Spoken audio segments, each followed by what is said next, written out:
Donc, pour ce que l'Esprit veut nous donner ce matin, je vais vous inviter à tourner dans le livre d'Esther au chapitre 4.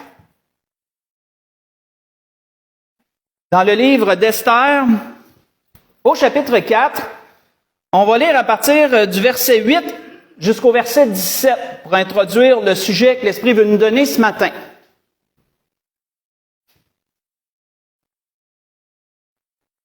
Donc, juste brièvement, dans le livre d'Esther, on se retrouve que le peuple d'Israël est sous la domination des Mèdes et des Perses. Suite aux 70 années de captivité. On se retrouve après les 70 années de captivité. On va développer un peu plus tantôt sur ces choses. Mais là, on se retrouve que le peuple d'Israël, dans les livres d'Esther, sont en territoire étranger, sont en territoire, ennemi. On pourrait dire ça comme ça. Il avait été déporté là au temps des Chaldéens. Il avait été amené en exil à cause d'un châtiment que Dieu avait fait tomber sur eux, qui avait été annoncé par le prophète Jérémie pour les 70 années de captivité. Mais là, on se retrouve après ces 70 années-là et cette portion du peuple avait décidé de rester dans le territoire où ils avaient été déportés. Donc, on voit qu'il est dit à partir Esther chapitre 4, à partir du verset 8, il est dit, il lui donna aussi une copie de l'édit, publié dans Suse en vue de leur destruction, la destruction des Juifs, afin qu'il le montre à Esther et qu'il lui fasse tout connaître. Et il ordonna qu'Esther se rende chez le roi pour lui demander grâce et l'implorer en faveur de son peuple. Attaque vient rapporter à Esther les paroles de Mardoché. Esther chargea Attaque d'aller dire à Mardoché, « Tous les serviteurs du roi et le peuple des provinces du roi savent qu'il existe une loi prescrivant la peine de mort contre quiconque, homme ou femme, entre chez le roi dans la cour intérieure sans avoir été appelé. Celui-là seul a la vie sauve, à qui le roi tend le sceptre d'or. Et moi, je n'ai point été appelé auprès du roi depuis 30 jours. » Lorsque les paroles d'Esther eurent été rapportées à Mardoché, Mardoché fit répondre à Esther, « Ne t'imagine pas que tu échapperas seul d'entre tous les Juifs parce que tu es dans la maison du roi.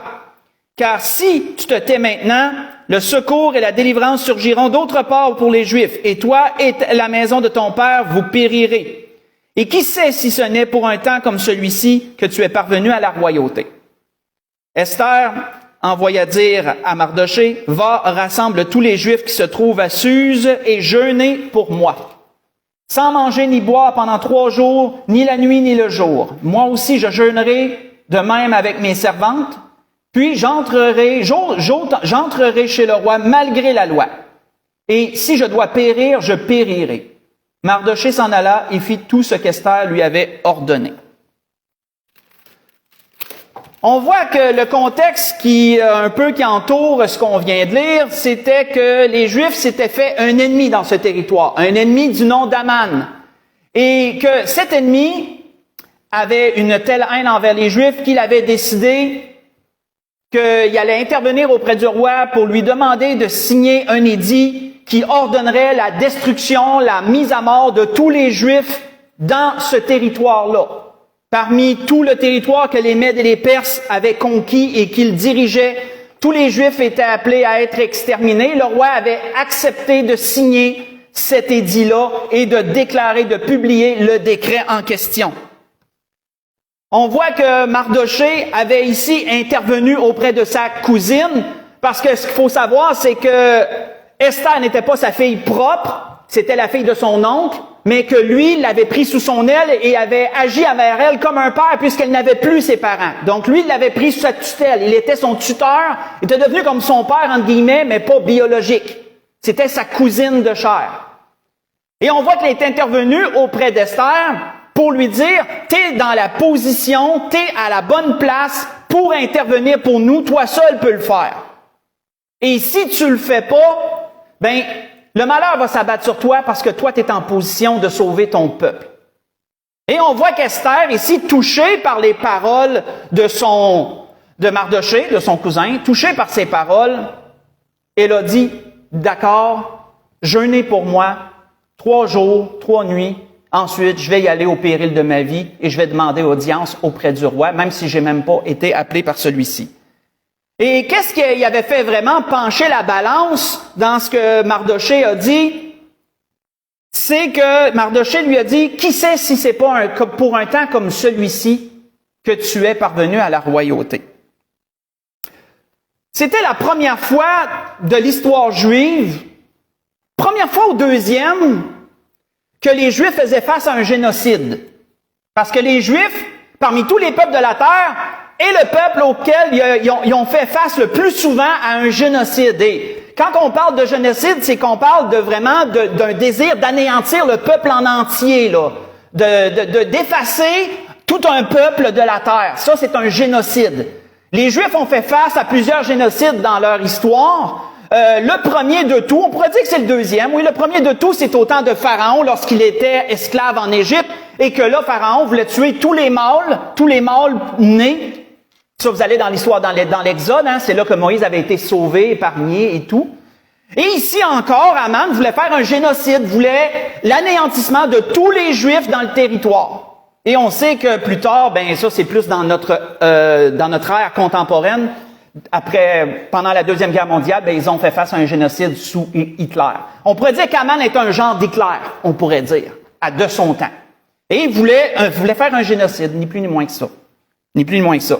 La question qu'on peut se poser, parce que vous savez, si Mardochée dit, qui sait si c'est pas pour un temps comme celui-ci que tu es parvenu à la royauté, la question qu'on peut se poser, c'est pourquoi Dieu a permis que son peuple fasse face à ce péril?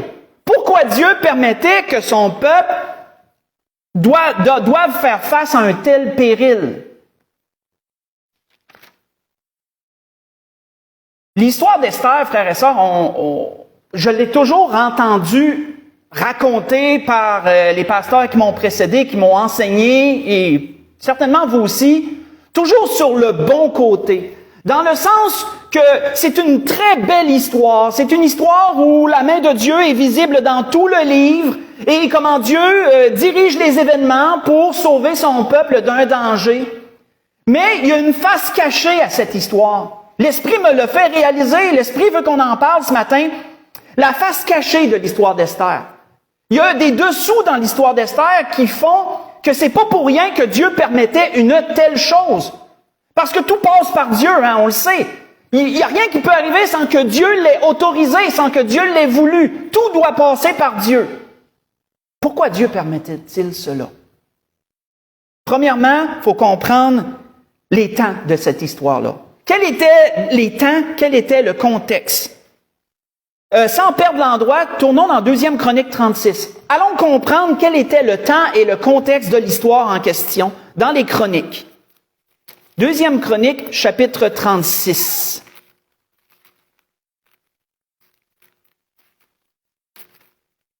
Parce que pour ce qui va suivre, c'est important de comprendre ça. Les temps de cette histoire. 2 Chronique, chapitre 36.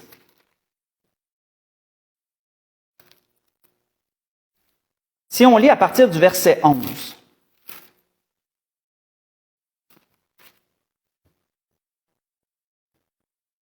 Il est dit, Sédécias avait 21 ans, lorsqu'il devint roi, et il régna 11 ans à Jérusalem. Il fit ce qui est mal aux yeux de l'Éternel, son Dieu. Il ne s'humilia point devant Jérémie le prophète qui lui parlait de la part de l'Éternel. Il se révolta même contre Nabuchodonosor, qu'il avait fait jurer par le nom de Dieu, et il raidit son cou et endurcit son cœur au point de ne pas retourner à l'Éternel, le Dieu d'Israël.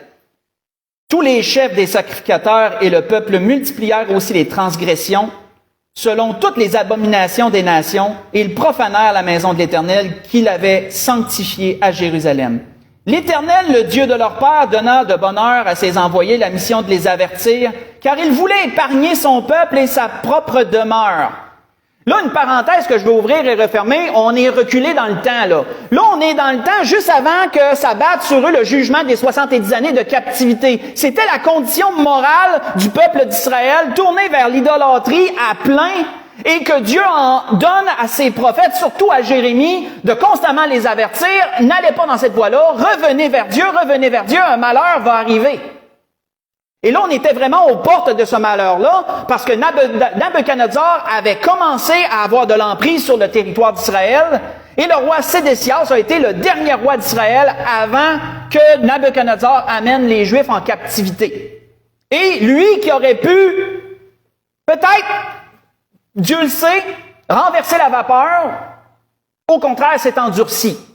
Contre Dieu, mais en plus, contre Nabuchodonosor, qui l'avait fait jurer de ne pas tenter de choses contre lui. Il l'avait fait jurer par Dieu. Et Sédécias a quand même allé de l'avant. Il s'est révolté.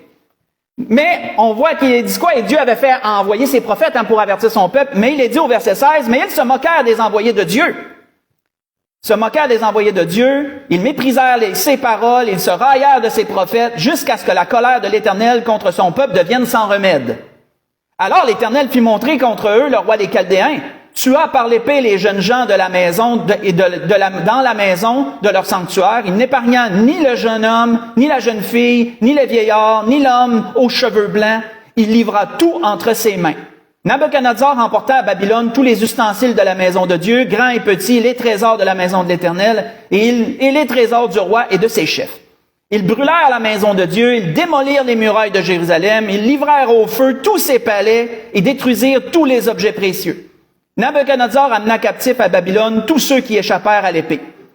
Et ils lui furent assujettis à lui et à ses fils jusqu'à la domination du royaume des Perses, afin que s'accomplisse la parole de l'Éternel prononcée par la bouche de Jérémie, jusqu'à ce que le pays ait joui de ses sabbats, il se reposera tout le temps qu'il fut dévasté, jusqu'à l'accomplissement de 70 ans.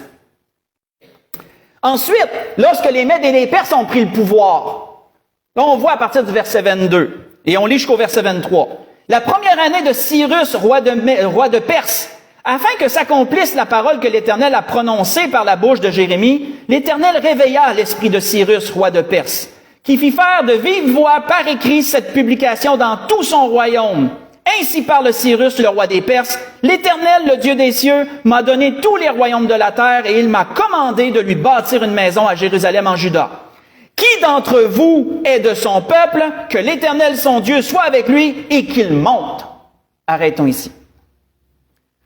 Qu'est-ce qu'on voit ici, frères et sœurs? C'est que suite aux 70 années de captivité, une fois que les Mèdes et les Perses ont conquéri le territoire des Chaldéens et qui avaient en leur domination le territoire d'Israël également, Dieu a réveillé l'esprit d'un homme. Dieu s'était choisi un homme. C'est dans Isaïe 45, pas besoin d'y tourner. Si vous voulez, mais je vous avais demandé de lire là dernièrement pour un autre message. Mais Isaïe 45, à partir du verset 1, vous le voyez. Dieu a choisi Cyrus, qui est un roi païen, comme son oint, que la Bible nous dit. Et cet homme a fait vraiment quelque chose d'extraordinaire. Il a commandé, pas demandé, commandé au peuple d'Israël de monter à Jérusalem et de rebâtir le temple de Dieu. Parce que cet homme-là, malgré son passé, avait porté ses yeux sur l'Éternel et il voulait que le temple de Dieu soit rebâti.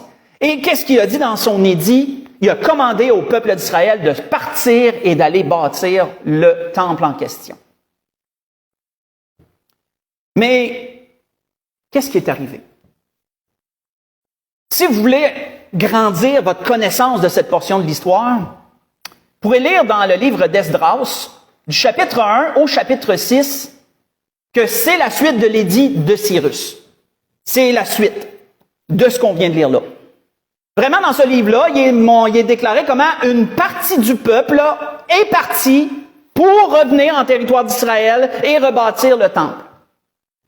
Mais c'est pas une majorité qui est partie, frères et sœurs, c'est une minorité. Une minorité a obéi à l'édit du roi et est partie. La majorité est demeurée dans le territoire des Mèdes et des Perses, quand ils avaient pourtant la liberté de partir. L'édit était un ordre, ils avaient le droit et même le devoir d'obéir, ils ne l'ont pas fait. Ils ont décidé de demeurer dans le territoire des Mèdes et des Perses. Une minorité seulement a obéi.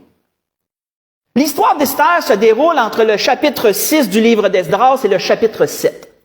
Parce qu'on voit qu'à la fin du chapitre 6, qui est dit que la construction du temple a été arrêtée, et elle a été terminée à partir du chapitre 7.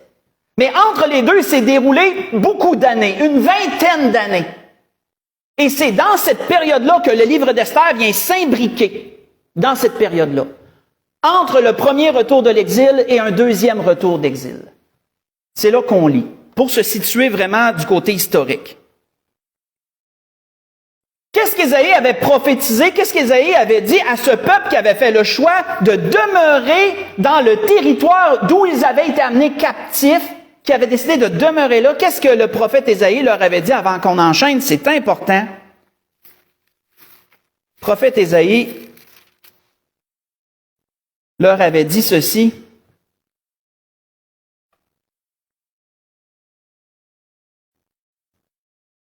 La voix de tes sentinelles retentit. Elle élève la voix. Elle pousse ensemble des cris d'allégresse, car de leurs propres yeux, elles voient que l'Éternel ramène Sion. Éclatez ensemble de cris de joie, ruines de Jérusalem, car l'Éternel console son peuple. Il rachète Jérusalem.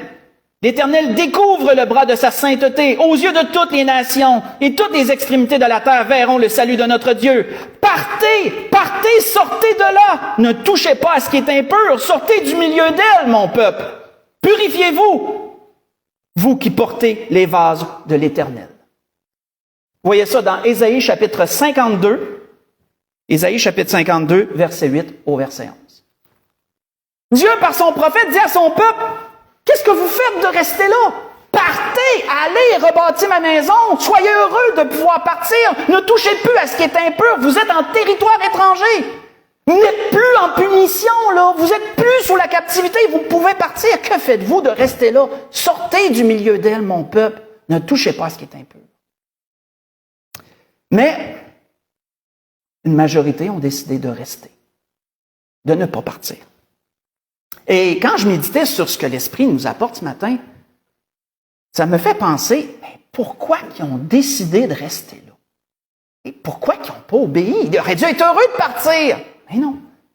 Mais non. Pourquoi? Retournons dans le livre d'Esther. Retournons dans le livre d'Esther.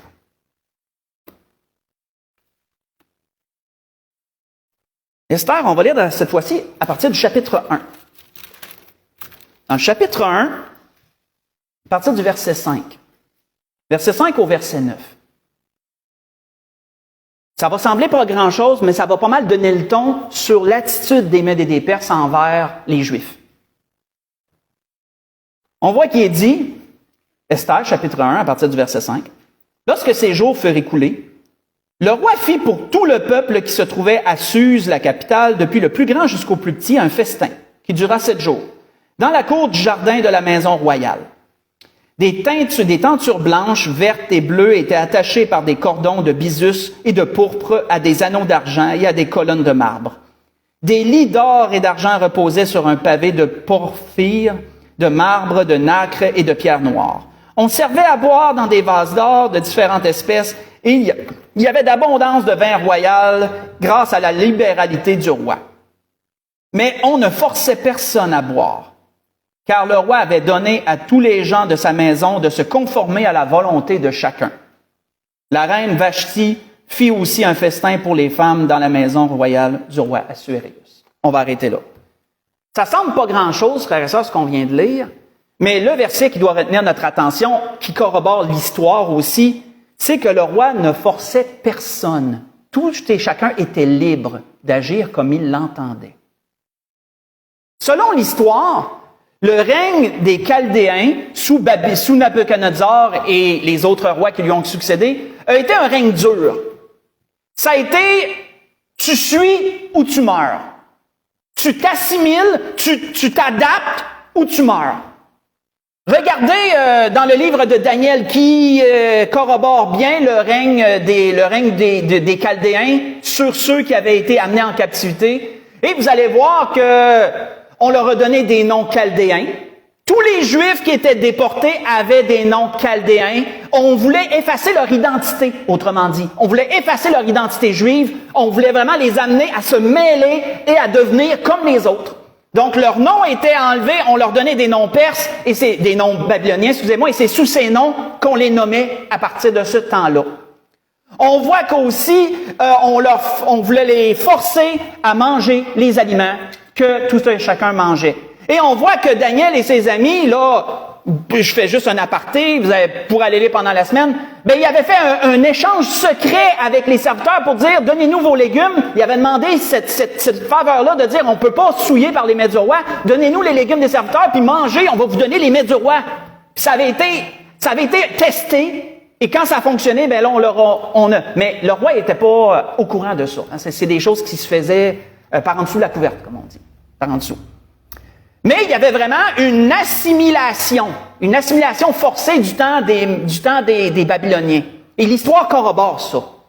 Mais lorsque les Mèdes et les Perses ont pris la domination, lorsque c'est eux qui ont pris le contrôle, l'attitude n'était plus la même. Le règne des Mèdes et des Perses, pour les Juifs, a été un règne, je dirais, de douceur, dans le sens qu'ils pouvaient faire ce qu'ils voulaient. Ils n'étaient pas forcés à devoir s'assimiler. Ils n'étaient pas forcés. S'ils ne voulaient pas faire ci ou faire ça, c'est sûr qu'il y avait des balises, ils ne pouvaient pas faire absolument tout ce qu'ils voulaient, mais il y avait des balises, il y avait une liberté, il y avait une certaine liberté. C'est sûr qu'être juif était mal vu, mais il y avait quand même beaucoup de tolérance et de liberté. Comme il nous est défini ici, dans le début du livre d'Esther, pour ceux qui mangeaient, le roi n'obligeait personne, et ça définit pas mal bien l'attitude des Mèdes et des Perses face aux Juifs conquis et aux autres peuples. Mais ça a fait quoi, ça? Ça a le fait que les Juifs ont préféré le confort de leur exil au lieu de vivre la dureté de repartir à zéro, de retourner dans le territoire d'Israël et de repartir à neuf, de rebâtir le temple de Dieu et de recommencer. Ils ont préféré le confort de leur exil parce que le peuple qui avait pris la place était plus lousse. Si on pourrait dire en termes simples, il était beaucoup plus libéral. Et donc, il se trouvait à être confortable. Plusieurs Juifs avaient acquis des positions d'autorité. Pensez dans le livre de Daniel, vous voyez ça. Plusieurs Juifs, mais aussi, pas rien que ceux-là, plusieurs autres avaient acquis des positions différentes. Les Juifs s'étaient refait une vie. On pourrait dire qu'ils s'étaient refait une vie dans leur exil. Mais là, c'était le temps de la quitter. Dieu les appelait. Mais une majorité, parce que tout était beau, tout allait bien, et surtout que là, les nouveaux propriétaires étaient pas mal plus lousses. Hey, on est bien ici, nous autres. On veut pas recommencer. On veut pas avoir tout ce trouble-là de repartir à neuf puis de s'en aller puis d'habiter dans des tentes. On n'a même pas de maison, etc. Non, plusieurs ont confondu. Et quand je méditais sur ça, ça me fait penser, hey, des fois, là, on punit notre garçon.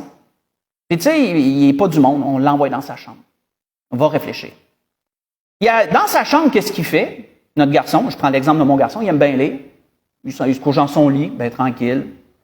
Des fois, il se met des couvertures sur lui, il se met bien confort, bien confort, puis il lit des BD. Puis là, on va cogner à sa chambre, on dit « Hey Antoine, ta punition est terminée, tu peux sortir. » Il sort pas. Il sort pas de sa chambre. Ben là, on retourne « Hey Antoine, t'es plus puni, tu peux sortir. » Ben non, il décide de rester là. Pourquoi? Parce qu'il s'est fait un petit confort dans sa chambre, puis là, il est bien, il lit, il est bien, il est correct, mais il est plus puni, mais il reste dans sa chambre pareil. Si vous voulez faire une image simple, là, ça ressemble à ça. Grossièrement, là, ça ressemble à ça. Ce qui s'est passé. Même encore de nos jours, frères et sœurs, l'histoire se répète. Parce que depuis 1948, où que Jérusalem, que Israël est redevenu un territoire, un peuple à part entière, un territoire défini, les Juifs de par le monde ont été invités à revenir dans leur territoire. Est-ce qu'ils l'ont fait? Il y en a beaucoup qui ont décidé de rester où ils étaient. Que ce soit en Angleterre, que ce soit aux États-Unis, ailleurs. Pourquoi? Pour la même raison qu'à cette époque-là. Les Juifs se sont fait une vie. Après leur exil, après les années 70, là, après que Jérusalem a été détruite sous Titus, sous l'Empire romain, et qu'ils ont été déportés de par le monde, mais ils se sont fait une vie, de génération en génération. Puis à cette heure que, comme dans ce temps-là, Dieu les rappelle, ben il y en a qui ont répondu, mais pas tant que ça. Oui, il y en a une partie, là, mais il y en a une partie que non. Pourquoi? Même raison. Ils se sont refait une vie. Ils ont des commerces, il y a les familles et tout. Puis ils se sont alliés en mariage aussi avec des gens du coin. Puis Ils se sont mêlés et tout, et là, non, ça ne tente plus bien de retourner, là, de recommencer, de repartir à neuf. On vit ça encore de nos jours. On vit ça encore de nos jours. Une autre chose intéressante à prendre en considération, quelle était l'attitude du peuple vis-à-vis Dieu et vis-à-vis la loi, au temps d'Esther? Dans Esther 2, lisons du verset 8 au verset 11, et on va pouvoir creuser sur ça.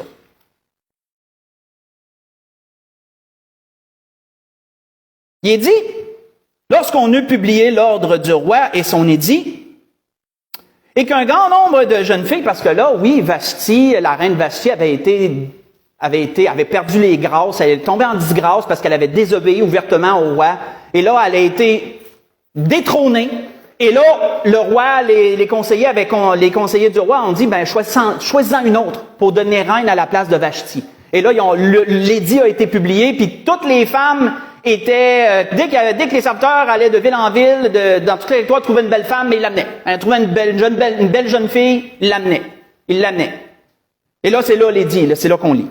Donc, lorsqu'on eut publié l'ordre du roi et son édit, et qu'un grand nombre de jeunes filles furent rassemblées à Suse, la capitale, sous la surveillance d'Hégaï, Esther fut aussi prise et conduite dans la maison du roi sous la surveillance d'Hégaï, gardien des femmes. La jeune fille lui plut, et il trouva grâce devant lui. Il s'empressa de lui fournir les choses nécessaires pour sa toilette et pour sa subsistance, lui donna 7 jeunes filles choisies dans la maison du roi et plaça avec ces jeunes filles dans le meilleur appartement de la maison des femmes. Esther ne fit connaître ni son peuple ni sa naissance, car Mardoché lui avait défendu d'en parler.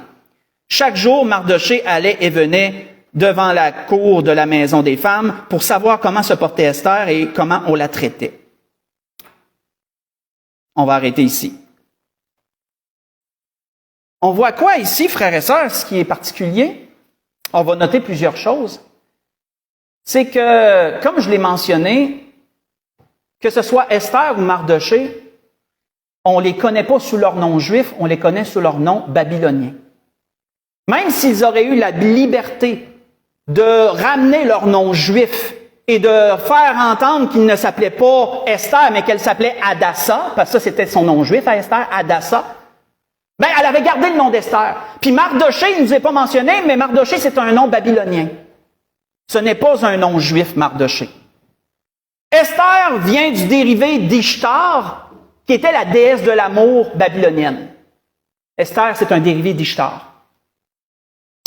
Mardoché, c'est un dérivé de Marduk, qui était le dieu suprême du panthéon babylonien. Le dieu au-dessus des dieux du panthéon babylonien. Mardoché, dérivé de Marduk. Les Juifs, et ça c'est un exemple, mais les Juifs en général, avaient adopté leur nouveau nom. Et ne vivaient plus sous leur identité juive, ils vivaient sous leur identité babylonienne. Même si maintenant le règne des Mèdes et des Perses leur permettait de revenir sur leur nom juif, non, ils gardaient leur nom babylonien. On voit ici que Mardoché donne un ordre à Esther assez particulier. Tu ne feras pas connaître d'où tu viens. Tu ne diras pas que tu es juive. Tu ne feras pas connaître ton identité. Pourquoi cela? Parce qu'être juif était mal vu. Être juif à ce temps-là était une chose mal vue. Et qu'est-ce que Mardoché voulait? Mardoché ne voulait pas qu'Esther perde sa chance de pouvoir atteindre cette position-là de reine de l'Empire, on pourrait dire. Donc, pour qu'elle ait toutes ses chances de son côté, il lui a dit de taire son identité juive. Ça, c'est quelque chose. Une autre chose qu'on peut prendre en considération aussi, c'est que quand on regarde le processus par lequel les femmes devaient passer, c'est que les femmes se préparaient pendant longtemps, ensuite elles allaient passer la nuit avec le roi, et au lendemain, elles retournaient dans l'autre chambre parce que vu qu'elles avaient passé la nuit avec le roi, elles devenaient des concubines. Et par la suite, quand le roi aurait passé toutes ces femmes-là, mais le roi arrêterait son choix sur la femme qu'il voulait avoir pour reine. Je ne sais pas si vous avez déjà pensé qu'un juif accepte que sa fille perde sa virginité avant le mariage et qu'en plus qu'elle risque d'être une concubine d'un roi païen Pensez-vous que c'était acceptable selon la loi de Dieu, ça?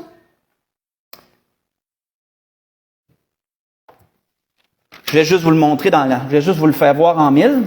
Faites juste écouter. Dans le Deutéronome, il y était même ordonné par la loi quelque chose de pas mal sévère sur ça.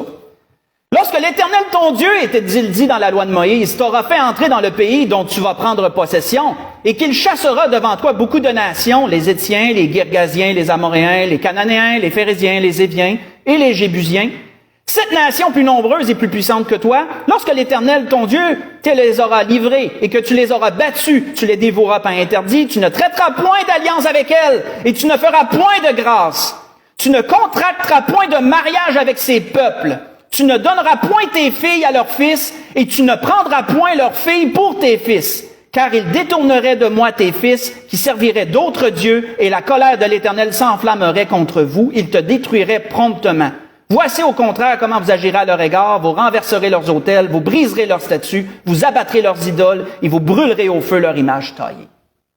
Voyez ça dans Deutéronome chapitre 7, j'ai lu du verset 1 au verset 6. Au verset 5. Verset 1 au verset 5. Il était commandé par la loi de Moïse qu'un juif ne se marie pas avec un païen, en termes simples.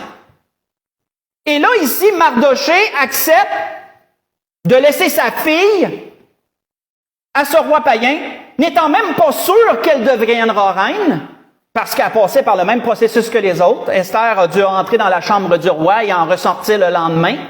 Mais la Bible nous dit qu'il a tellement plu qu'il l'a pris tout de suite pour reine. Il n'a même pas pris le temps de continuer à voir les autres. Il l'a pris pour reine.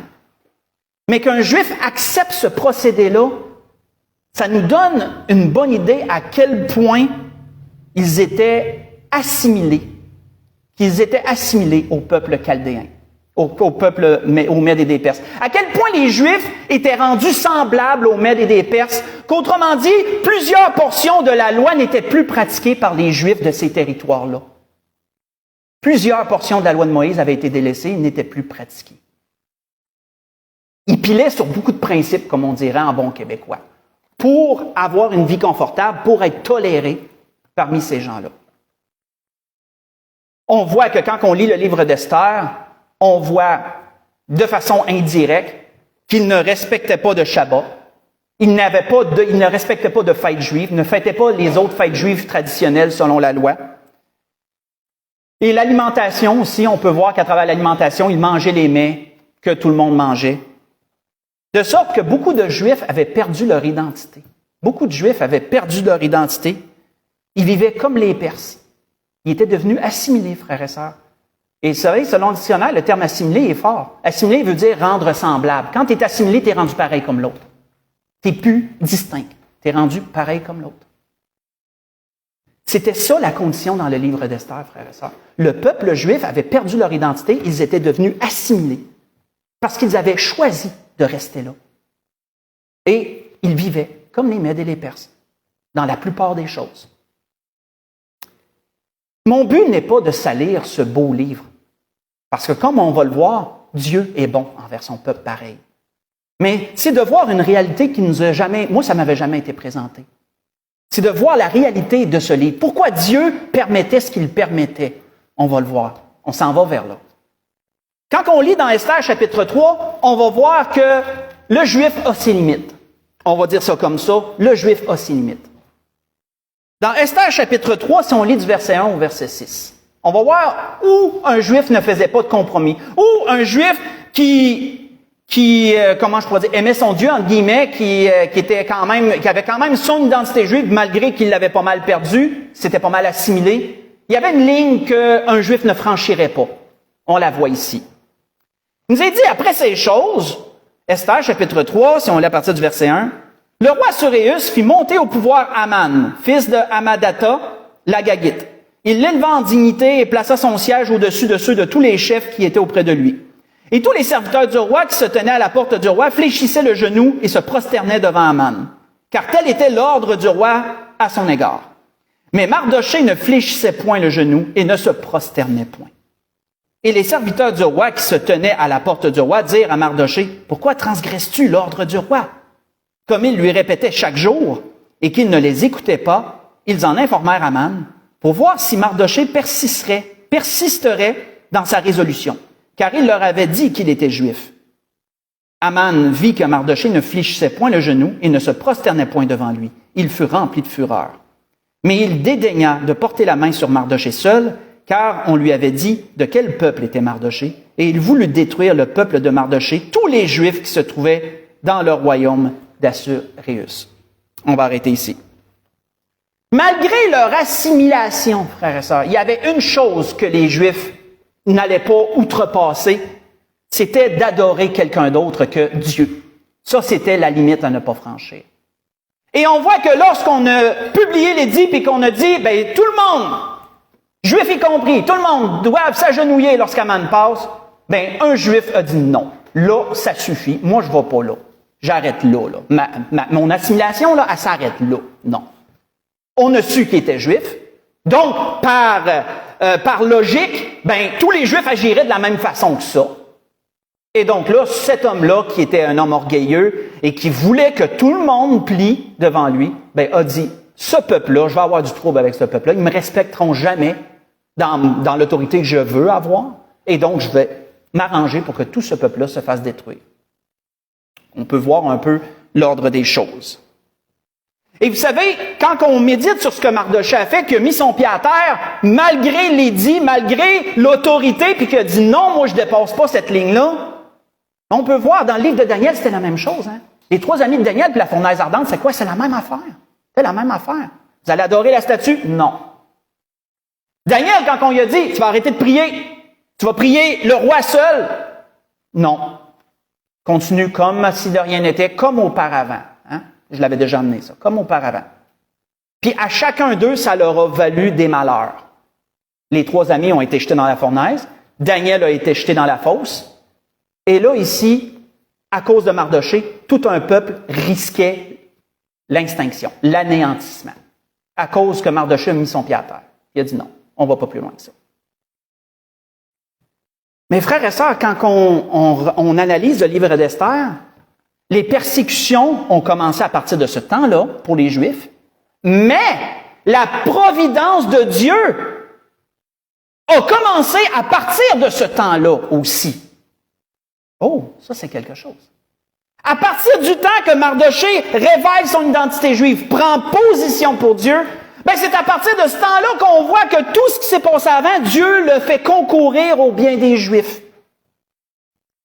Dieu utilise la position que la reine Esther avait acquise, et on sait qui c'est si ce n'est même pas Dieu qui a permis qu'elle, malgré leur assimilissement, malgré tout, Dieu a quand même permis qu'elle devienne reine et que cette position-là puisse amener une délivrance. C'était la seule, comme on a dit, et Mardochée l'avait remarqué. C'est pour ça qu'il avait dit dans notre introduction, c'est pour ça qu'il avait dit, qui sait si c'est pas pour un temps comme celui-là que tu as acquis, que tu as atteint la royauté.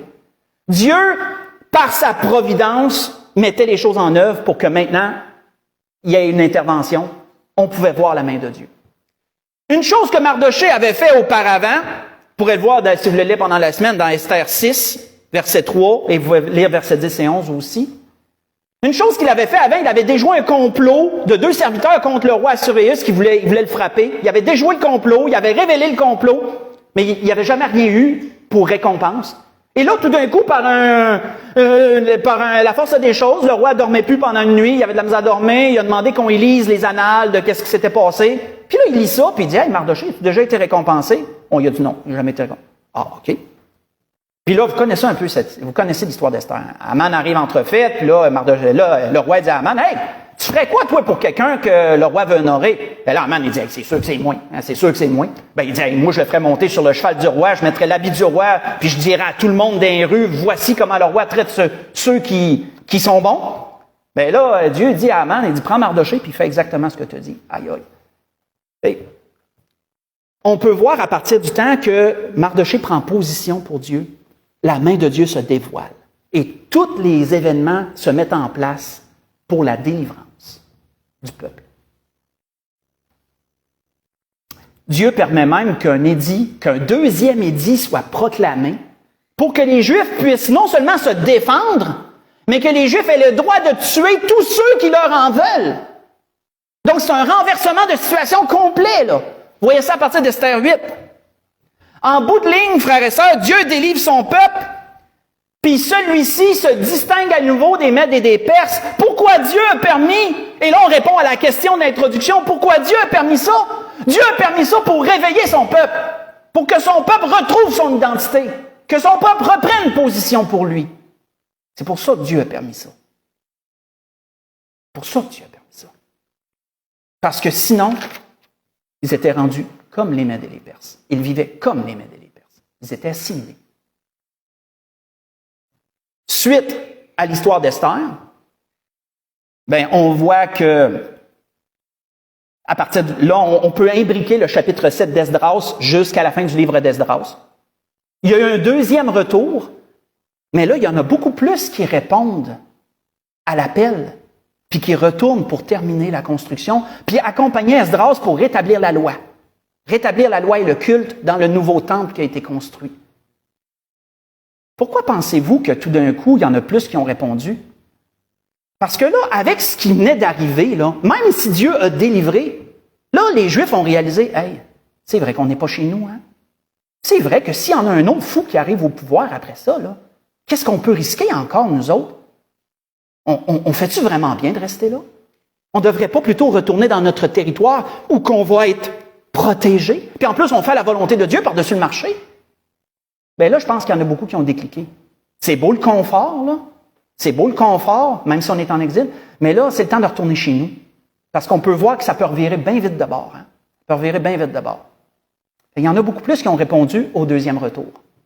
Puis dans le livre de Néhémie, c'est le troisième retour, puis il y en a encore beaucoup qui ont répondu pour aller reconstruire la muraille. Pourquoi il y en a tant qui ont répondu? À cause de ce qui est arrivé dans le livre d'Esther. À cause de cette menace-là. Si cette menace-là ne serait pas arrivée, puis que le peuple aurait continué à vivre comme un fleuve tranquille parmi les Mèdes et les Perses, pensez-vous qu'il y en aurait qui auraient répondu au deuxième retour puis au troisième? Oh, non, il y avait toute la chance de partir au début, puis ils l'ont pas fait. Dieu peut permettre des malheurs, parfois, pour réveiller son peuple. Pour les réveiller, pour qu'ils retrouvent leur identité, qu'ils prennent position, puis qu'ils voient qu'ils ne sont pas chez eux. Ils ne sont pas chez eux. Ils sont en territoire étranger. C'est le temps de retourner à la maison. Pas pour rien que une chose qui est flagrante, avant qu'on aille à la conclusion, une chose qui est flagrante dans cette histoire-là, tournons dans le psaume 35. Tournons dans le psaume 35 avant de conclure. Une chose qui est flagrante dans l'histoire d'Esther. Et on la voit dans les psaumes, mais on voit qu'il y a deux hommes qui l'expriment bien. Dans les psaumes, chapitre 35. On va lire deux versets, verset 22 et verset 23, avant de conclure.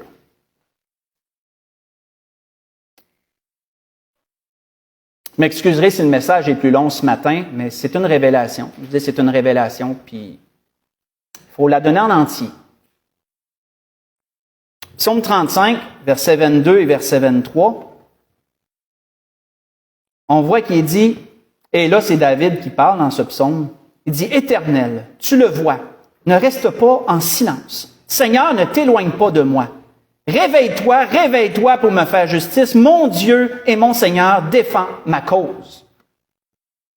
Et faites juste écouter, je vais vous lire juste un autre endroit avant qu'on enchaîne. Asaph dit de son côté, « Ô Dieu, ne reste pas dans le silence, ne te tais pas et ne te repose pas, ô Dieu. » Dans le psaume 83, verset 1. Savez-vous ce qui n'était pas normal pour le peuple de Dieu? C'était que Dieu demeure silencieux.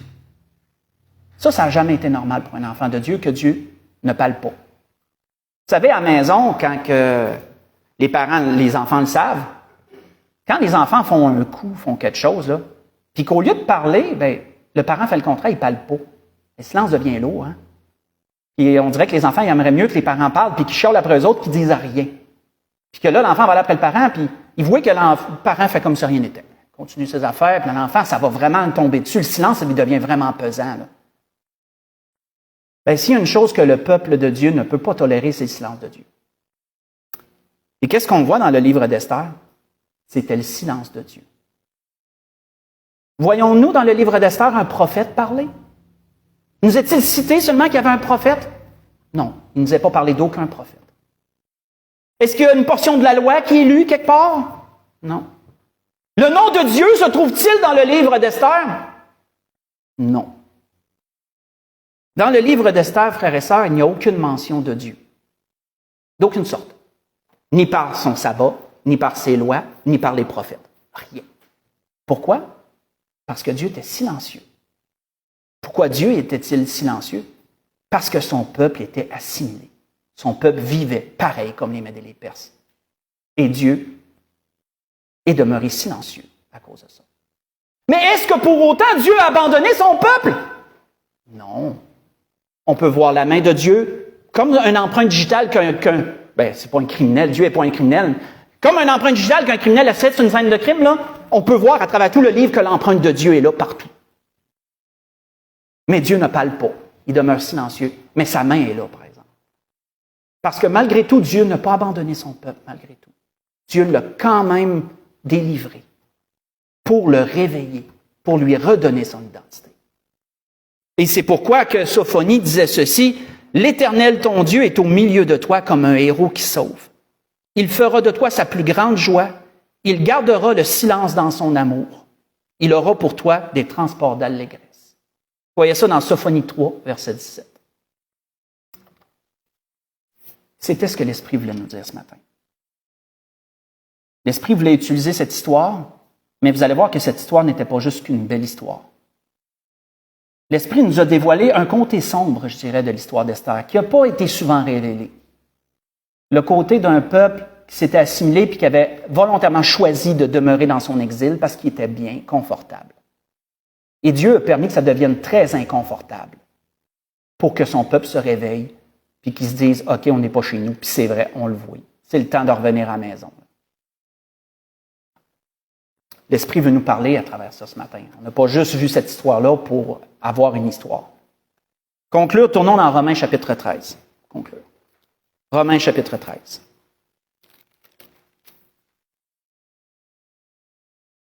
On va aller à partir du verset 11, puis on va conclure et commenter avant de finir complètement.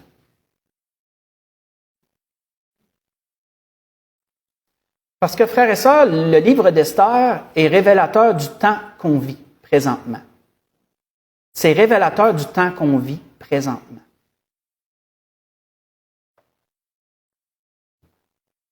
On voit que dans Romains chapitre 13, à partir du verset 11, l'apôtre Paul dit aux Romains, « Cela importe d'autant plus que vous savez à quel temps nous sommes.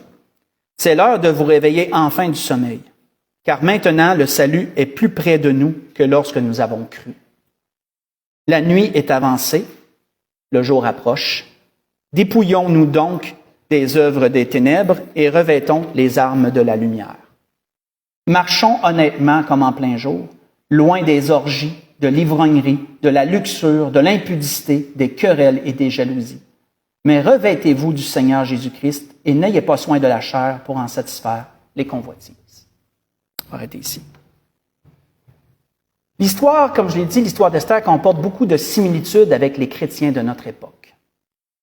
Parce qu'une majorité des chrétiens de notre époque est assimilée au monde. Nous sommes assimilés au monde. Je ne mets pas le doigt sur personne, une majorité est assimilée au monde.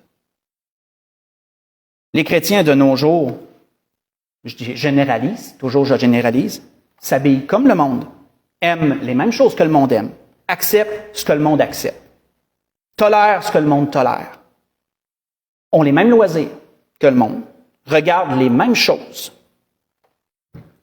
Quand on pense à tout ça, on peut ne porter que la conclusion qu'il y a une majorité qui est assimilée et rendue semblable au monde. Et Dieu a permis ce qui est arrivé depuis 2 ans. Les 2 dernières années, Dieu a permis ce qui est arrivé. Pourquoi Dieu permet des choses comme ça? Si vous regardez l'État maintenant, vous allez voir que ça en a réveillé une gang, ce qui est arrivé depuis 2 ans. Puis ce qui s'en vient, pour ceux qui se sont réveillés, ils savent qu'il y a des tendures qui s'en viennent. Et donc, se gardent réveillés. C'est exactement ça que Dieu veut. Dieu a voulu que son peuple retrouve son identité de chrétien. Dieu a voulu que son peuple se réveille. Que son peuple comprenne que ça allait bien dans le monde. Hein? Je veux dire, avant, là, pensez à 2019 et avant, là, oui, il y avait les taxes, les impôts, oui, il y avait toujours des petites affaires, mais en général, La vie est un fleuve tranquille, je veux dire. Oui, il y avait peut-être, je parle pas des choses personnelles que des gens pouvaient vivre, mais en général, là, si on regarde les gouvernements, tout, c'était pas si pire. Mais là, depuis 2 ans, une persécution. Il y a des en tout cas, je veux pas retourner dans tout ce qui s'est passé, mais vous savez qu'il y a des choses qui n'ont pas d'allure, là. Il y en a beaucoup. Et puis ça, là, ça en a. Il y en a qui se sont réveillés, là. Il y en a qui, wow, c'est quoi, c'est ça? Tout d'un coup, tout a basculé comme si, puis dans le temps de le dire, là, on parle juste d'un espace de 2 ans, là. Les droits et libertés, tout a été mis de côté, les églises ont été fermées, puis, hey, wow! Ben ça, là, ça en a réveillé des chrétiens, ça. Ça a fait pareil comme dans le livre d'Esther, là. Il y en a qui ont dit, wow, attends une minute, là. Ça peut changer vite, hein? Puis là, on réalise une chose. C'est qu'on n'est pas chez nous dans le monde, là. Puis le Seigneur revient bientôt. Et là, c'est le temps de se réveiller, là. Là, c'est le temps, là, de se remettre dans la lecture, la prière, la méditation, de renouer vraiment, de se reconsacrer à Dieu dans notre relation, puis de dire, hey, on se prépare à s'en retourner, là. C'est exactement ça. Voyez-vous que le livre d'Esther se répète aujourd'hui. Pour notre époque. Pour notre époque. Et c'était ça que l'Esprit voulait nous révéler. Mais, frères et sœurs, comprenons la même conclusion qui est arrivée à partir du temps que Mardochée a pris position pour Dieu. Vous savez, frères et sœurs, moi, il y a une chose que j'ai été très heureux de voir de l'Église de l'Espérance. Et je ne veux pas taper sur personne, mais je parle pour nous. C'est que je crois qu'en majeure partie, l'Église de l'Espérance a gardé le bon cap. Nous avons pris position pour le Seigneur. Il n'y a jamais rien qui a été obligé ici. Les gens ont toujours venu comme bon l'entendait. On n'a pas mis aucune chose que le monde mettait. On n'a pas mis les barrières que le monde voulait mettre. On a continué à avoir nos cultes. Il n'y a personne qui est venu nous achaler. Le Seigneur a toujours protégé l'Église. Ça, c'est pas pour rien. Je l'ai dit à l'Église et je le redis, c'est parce qu'on a pris position pour le Seigneur. Et le Seigneur a protégé. Et en bout de ligne, les églises qui ont accepté, se sont assimilées, qui ont accepté de mettre des passeports vaccinaux aux entrées de l'Église, et tout, se sont pas portés mieux que nous autres. Même au contraire, je dirais. Et frères et sœurs, c'est encore la même chose pour ce qui s'en vient. Si le peuple de Dieu fait comme Mardochée, on prend position pour le Seigneur. On écoute ce qu'on doit écouter, mais on met des limites, ou qu'on doit mettre des limites, parce que c'est Dieu en premier qui dirige l'Église. C'est pas le gouvernement, c'est Dieu qui dirige son Église. Bien, si on fait ça, la providence de Dieu va pourvoir. Dieu va faire la même affaire parce que Dieu demeure ce qui est. Dieu demeure fidèle. Et c'est un avertissement, ce qu'on voit ce matin, pour qu'est-ce qui s'en vient. Sachons prendre position lorsque les choses arriveront. On ne sait pas ce qui arrive, je ne le sais pas plus que vous autres. Mais ce que je sais, c'est que le Seigneur revient bientôt et qu'on doit garder le cap, comme le Seigneur veut qu'on le garde. Et s'il y a des persécutions, quoi que ce soit, bien, ça sera à l'Église de les affronter par la foi et de se dire, regarde, Dieu a pourvu, sa providence est encore là aujourd'hui. Dieu vous pourvoira de la même façon. C'était tout ce que l'Esprit voulait nous dire ce matin, pour nous et pour ceux qui nous écoutaient aussi ce matin. Que le Seigneur nous bénisse tous. On peut se lever pour un dernier cantique.